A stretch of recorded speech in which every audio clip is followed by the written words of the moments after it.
شاید بہت کم پاکستانی اس حقیقت سے واقف ہیں کہ محمد علی جناح بانی پاکستان نہ بھی ہوتے تو پھر بھی وہ مالی لحاظ سے اس قدر مستحکم تھے کہ ان کے اثاثوں کی مالیت کا موازنہ آج کے دور سے کیا جائے تو ان کی حیثیت 2 ارب ڈالر سے زائد ہو سکتی ہے، جو روپوں میں 3.5 خرب روپے بنتی۔ معروف محقق اور نامور بیوروکریٹ ڈاکٹر سعد خان نے سن 2020 میں چھپنے والی اپنی کتاب محمد علی جناح رحمۃ اللہ علیہ دولت، جائیداد، وصیت میں قائد اعظم کے اثاثوں سے متعلق بہت تفصیل سے لکھا ہے۔ وہ لکھتے ہیں کہ قائد اعظم محمد علی جناح رحمۃ اللہ علیہ نے اپنی وصیت 30 مئی سن 1939 کو لکھی تھی، جو اسماعیلی مروجہ قانون کے تحت تھی۔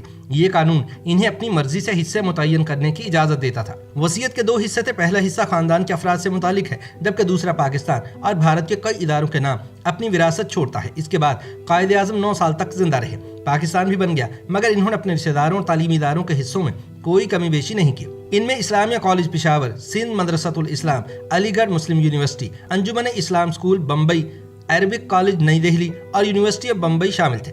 انڈیپینڈنٹ اردو کی ایک رپورٹ کے مطابق محمد علی سے قائد اعظم محمد علی جناح بننے کا سفر تو تاریخ میں بہت تفصیل سے بیان ہوا ہے، مگر ایک عام انسان سے کھرب پتی بننے کی داستان سے کوئی واقف نہیں۔ ڈاکٹر سعد خان اپنی کتاب میں لکھتے ہیں کہ سن 1990 میں بطور ریزیڈنسی میجسٹریٹ ان کی تنخواہ 1500 روپے ماہانہ تھی، مگر انہوں نے 6 ماہ کے اندر یہ کہہ کر استعفیٰ دے دیا تھا کہ اتنے پیسے وہ روزانہ کما لیا کریں گے۔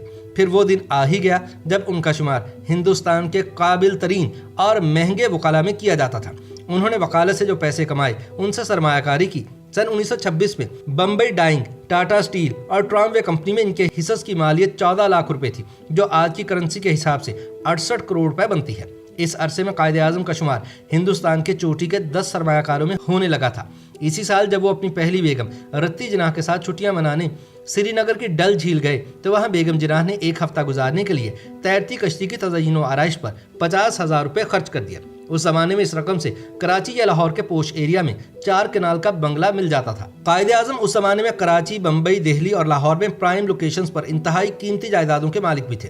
انہوں نے سب سے پہلے جو جائیداد خریدی وہ بمبئی میں لٹل گبز روڈ پر واقع ایک بنگلہ تھا۔ اس کے ساتھ 4 منزلہ عمارت میفر فلیٹ نامی تھی، جس میں 8 فلیٹ سے یہ عمارت انہوں نے خرید کر کرائے پر چڑھا دی، جسے انہوں نے سن 1943 میں 10 لاکھ میں فروخت کر کے کراچی اور لاہور میں جائیدادیں خریدی۔ بمبئی میں ساحل پر 15,476 مربع گز پر ایک شاندار بنگلہ جو ساؤتھ کورٹ کہلاتا تھا، انہوں نے سن 1916 میں سر آدم جی سے 1.25 لاکھ روپے میں خریدا تھا، جسے انہوں نے سن 1918 میں اپنی شادی کے موقع پر اپنی اہلیہ رتی جناح کو تحفے میں دے دیا تھا۔ سن 1936 میں انہوں نے پرانی عمارت کو گرا کر ایک اطالوی کمپنی کے ذریعے عالیشان بنگلہ بنوایا، جس پر اس زمانے میں 2.25 لاکھ روپے لاگت آئی تھی۔ یہ 3.25 سال میں مکمل ہوا تھا۔ اس گھر میں 22 ملازمین ان کی خدمت پر مامور تھے۔ مئی سن 1947 میں عراقی قونصل خانہ نے اسے 18 لاکھ میں خریدنے کی پیشکش کی، تاہم قائد اعظم نے اس کی 25 لاکھ روپے ڈیمانڈ کی۔ یہ جائیداد جو جناح ہاؤس کہلاتی ہے اس وقت سے مکفل ہے اور پاکستان اور بھارت کے درمیان ایک سفارتی تنازع کی شکل اختیار کر چکی ہے۔ 3 سال پہلے اس کی قیمت کا تخمینہ 40 کروڑ ڈالرز لگایا گیا تھا۔ جناح منزل دہلی قائد اعظم نے سن 1938 میں 1 لاکھ روپے میں خریدی تھی، جہاں ان کے 19 ملازمین بھی رہا کرتے تھے۔ اس زمانے میں اس گھر کا ماہانہ خرچ 10,000 روپے تھا۔